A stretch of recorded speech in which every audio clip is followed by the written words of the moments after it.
And do not fear those who kill the body, but cannot kill the soul.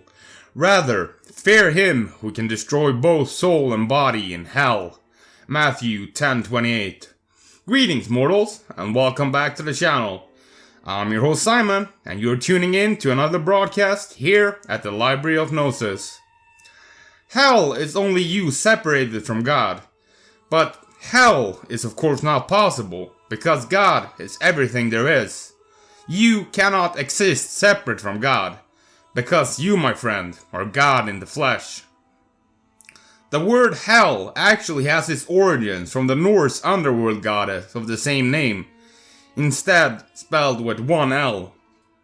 The original word used for hell in the Bible was Gehenna, and that was inspired by a trash heap on the outside of the city of Jerusalem, where people burned their trash.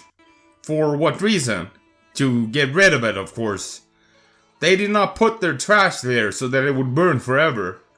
That is a, quite frankly, childish idea, and something that was used by the powers that be to control the masses.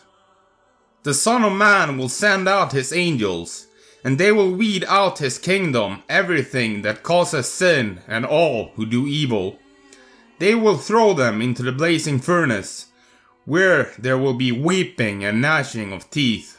Matthew 13:41. Here hell is described as a furnace, used to burn something up, of course.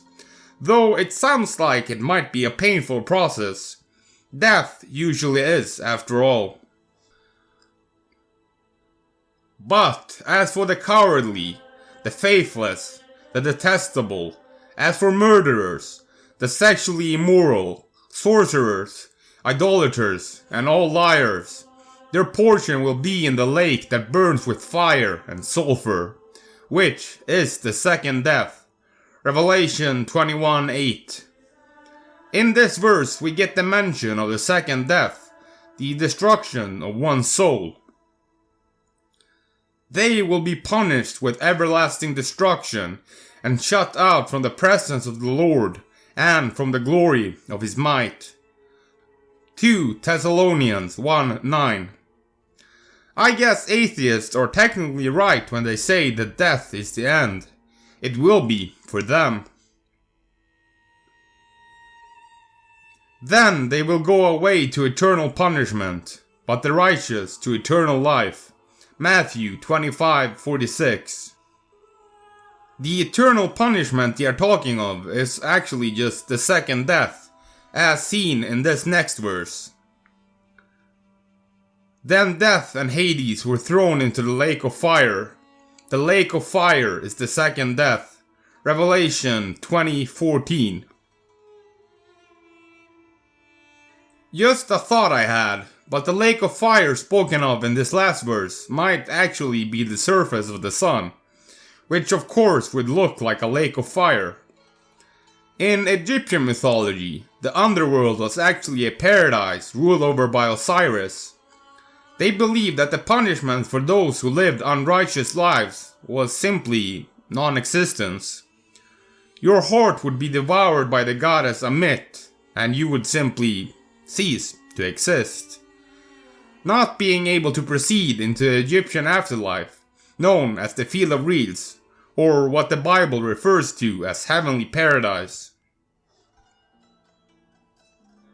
Anyways, just wanted to clear this concept of hell up, since it has been used to put fear into the unaware masses for probably over a millennia. Now I want to thank you for watching. If you like what you see, then please go show your support on Patreon. I also want to extend a thank you to my current Patreon supporters. I'm sorry I cannot offer more perks. I feel that it is important that my content remains open and free, not locked behind some paywall. Pitch is over, as is the video. I will see you in the next broadcast, mortals.